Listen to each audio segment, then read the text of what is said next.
इतिहास लिखने के लिए कलम की नहीं, हौसलों की ज़रूरत होती है। तो आइए इसी हौसलों से भरे जुनून और जज्बे के साथ एक और दिन का सफ़र तय करते हैं। गुड मॉर्निंग दोस्तों, कैसे हैं आप लोग? उम्मीद करती हूँ कि आप सभी अच्छे होंगे, स्वस्थ होंगे, खुश होंगे और सभी अपने अपने कामों में ईमानदारी के साथ लगे होंगे। मेरे पास कुछ कमेंट्स आए थे कि दीदी आपकी वीडियो नहीं आ रही है। तो मैं आपको बता दूं, पिछले कुछ दिनों से मेरी तबीयत ठीक नहीं चल रही थी, इस वजह से मैं वीडियो नहीं डाल पाई। और आपको आवाज़ से मेरे लग भी रहा होगा, अभी भी मैं पूरी तरह से ठीक नहीं हुई हूँ, लेकिन क्या करें, काम तो करना ही है। और काम के साथ साथ आपसे जो अटैचमेंट हो गया है तो आपसे भी दूर नहीं रह सकते हैं। तो बस इसीलिए मैंने फिर से शुरू कर दिया अपना वीडियो। और अभी मैं सुबह सुबह उठकर अपने कुछ ज़रूरी कामों को निपटाने के बाद 1 घंटे की पढ़ाई कर ली है मैंने। क्योंकि मुझे स्कूल जाना है तो मैं 1 घंटे से ज़्यादा पढ़ाई कर नहीं पाती हूँ। और अभी नाश्ते की तैयारी के लिए मैं आ गई हूँ किचन में। पहले मैं मॉर्निंग में नहीं पढ़ती थी, लेकिन मुझे लगा कि मैं लेट नाइट सोती हूँ और मॉर्निंग में नहीं पढ़ पाती हूँ, तो लेट उठना होता था। तो मैंने अब ये नया रूटीन बनाया अपना कि मैं मॉर्निंग में 1 घंटे की पढ़ाई कर ही लूँ, क्योंकि हमको टाइम जो है निकालना पड़ता है। हम नहीं मैनेज करेंगे, टाइम को नहीं निकालेंगे, तो हमारा जो ये सपना है ना, वो पूरा होना आसान नहीं है। तो उसके लिए टाइम मैनेजमेंट सबसे ज़्यादा इम्पॉर्टेंट है और जितना ज़्यादा से ज़्यादा हो सके हमें टाइम निकालना है और अपनी पढ़ाई पे फोकस करना है। और हम लेडीज़ों के साथ तो ये होता ही है, हमारे घर के काम और बच्चे संभालना, बहुत सारे काम हो जाते हैं हमारे लिए। लेकिन हम जॉब कर रहे हों तो और भी टाइम कम मिल पाता है। 6 घंटे का जॉब और 1 घंटे का कम से कम लगा लो उसे आने जाने का, तो 7 घंटे तो हो ही जाते हैं। तो उस 7 घंटे को छोड़ने के बाद जो घर के काम हैं उन्हें भी करने के लिए टाइम देना होता है। और है तो 24 घंटे ही, उसमें भी ज़्यादा से ज़्यादा टाइम अपनी पढ़ाई के लिए भी मैनेज करना है। तो बस जो लोग कहते हैं कि हमारे पास टाइम नहीं है, या मुझे काम ज़्यादा करना होता है, या फैमिली है उन्हें संभालना होता है, तो उनके लिए इससे ज़्यादा मोटिवेशन की बात क्या हो सकती है कि जब मैं पढ़ाई, बच्चे और घर के काम सब कुछ खुद ही मैनेज करना होता है मुझे। और सब कुछ के साथ साथ करते हुए मैं पढ़ाई भी कर रही हूँ, तो आप भी कर सकते हैं। और अभी मैं स्कूल आ गई हूँ, स्कूल में बच्चों के एग्ज़ाम्स चल रहे हैं, बच्चे अपने पेपर को करने में लगे हुए हैं।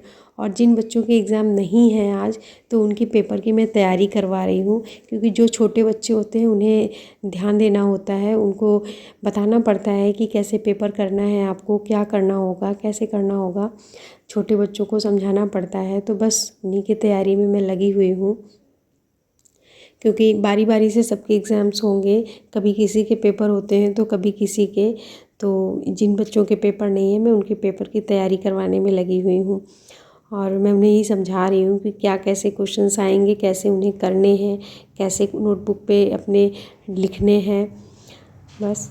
और हम बात कर रहे थे अपनी पढ़ाई को लेके, तो सारे दिन भर के जो काम हैं उन्हें निपटाने के बाद हमें ज़्यादा से ज़्यादा टाइम, ज़्यादा से ज़्यादा फोकस अपनी पढ़ाई पे करना है। क्योंकि अगर हमने कोई सपना देखा है तो मेन लक्ष्य तो हमारा उसे पूरा करना है, और उसे पूरा करना है तो टाइम देना है। और टाइम देने का मतलब ये नहीं कि हम उसके नाम पे बस टाइम दे रहे हैं, नहीं, हमें ये भी देखना है कि उस टाइम में हमने कितना किया है, ये सारी चीज़ें भी हमें देखनी है। और सर्दियाँ जा चुकी हैं और सारे सर्दियों के कपड़े घर में इधर उधर हो रहे थे, बहुत ज़्यादा लग रहा था उन्हें रखना है, तो टाइम नहीं मिल पा रहा था। आज मैंने टाइम निकाला है और आप देख रहे हैं कितने कपड़े फैले हुए हैं। मैंने बेड को पूरा ओपन कर दिया है और सारे कपड़े उनमें मैं सेट कर रही हूँ, क्योंकि सर्दियाँ अब चली गई हैं तो कपड़े भी अब उनके काम नहीं हैं, तो उन्हें रखना ही है। और सभी रखते हैं, ये तो हम लेडीज़ों के साथ होता ही है कि पहले उन्हें निकालना है फिर वापस रखना है। और फाइनली मैंने अब सब कुछ सेट कर दिया है, पूरा रूम बिल्कुल साफ़ हो गया है। और मैंने इस काम को पूरा कंप्लीट करके अब किचन की तरफ आ गई हूँ। बच्चों का मन था कि पोहे का नमकीन बना दो मम्मा, क्योंकि मार्केट की नमकीन जो आती है बच्चे खाते हैं, उतना ज़्यादा उन्हें टेस्ट नहीं आता है, तो मैं ऐसे ही नमकीन भी घर में बना देती हूँ। और मैंने बनाया सत्तू का पराठा। और अभी सारे काम मैंने घर के कंप्लीट कर लिए हैं और फिर वापस अपनी पढ़ाई की तरफ मैंने रुख किया है, क्योंकि मेन लक्ष्य तो हमारा जो है वो पढ़ाई ही है। बाकी सारे काम तो साथ साथ होते ही रहते हैं और हमें सब कामों के साथ अपना जो मेन लक्ष्य है उससे नहीं भटकना है, जो हमारा सपना है उससे नहीं भटकना है, हमें उस पर फोकस करना है।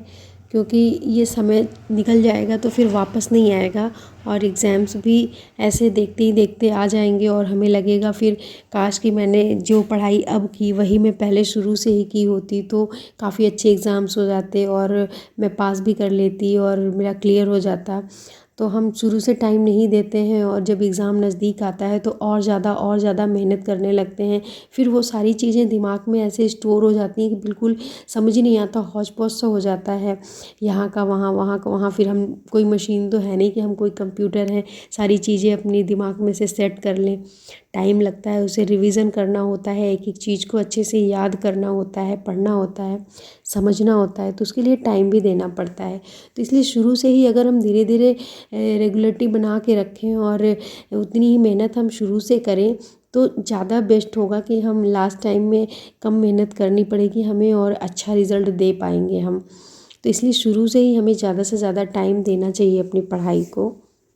और अभी मैं अपनी सेल्फ़ स्टडी ही कर रही हूँ, लेकिन साथ साथ मैंने एक दृष्टि आईएएस का प्री का एक कोर्स था, उसे मैंने ज्वाइन कर लिया है और उसे भी मैं 2 घंटे का टाइम देती हूँ और जो उसमें इम्पोर्टेंट लगते हैं मुझे, मैं उनके नोट्स भी बना लेती हूँ। काफ़ी अच्छा है। पहले तो मुझे नहीं समझ आ रहा था, लेकिन जब मैंने उस पे टाइम दिया और क्योंकि आप किसी को कोई भी सब्जेक्ट हो उसे आप पढ़े नहीं हैं पहले से और एकाएक वो कोचिंग वाले क्विक रिवीजन होता है तो वो सारा कुछ शॉर्ट में ही देते हैं, क्योंकि वो प्री का पूरा कोर्स करने के बाद के लिए है, वो एग्ज़ाम टाइम में क्विक रिवीजन आप कर लें, तो उस टाइप का कोर्स है। तो मेरी समझ में नहीं आ रहा था, लेकिन जब मैं बुक्स को सब्जेक्ट्स को अपने से जब पढ़ने लग गई तब मुझे वो थोड़ा समझ में आने लग गया और मैं उससे कुछ नोट्स भी जो इम्पोर्टेंट हैं मैं उससे नोट्स भी बना रही हूँ। काफ़ी अब अच्छा लग रहा है मुझे उसे पढ़ने के बाद, थोड़ी सी एक रेगुलरिटी सी बन जा रही कि हाँ मुझे 2 घंटे का वो भी करना है। ये जो हमारी पढ़ाई होती है वो तो होती ही है, उसके साथ वो एक्स्ट्रा हो जाता है। ये पढ़ाई एक ऐसी चीज़ है जिसमें आपको अच्छे रिज़ल्ट अगर चाहिए तो आपको रेगुलरिटी मेंटेन करके रखनी पड़ेगी, डेली टाइम देना होगा। ऐसा नहीं कि एक दिन 2 घंटे पढ़ लिया, एक दिन 1 घंटे भी नहीं पढ़ा, ऐसे नहीं चलेगा। हमें टाइम भी देना होगा और मेहनत भी करनी होगी और कामयाब होके भी दिखाना होगा। मिलते हैं नेक्स्ट वीडियो में। Good night.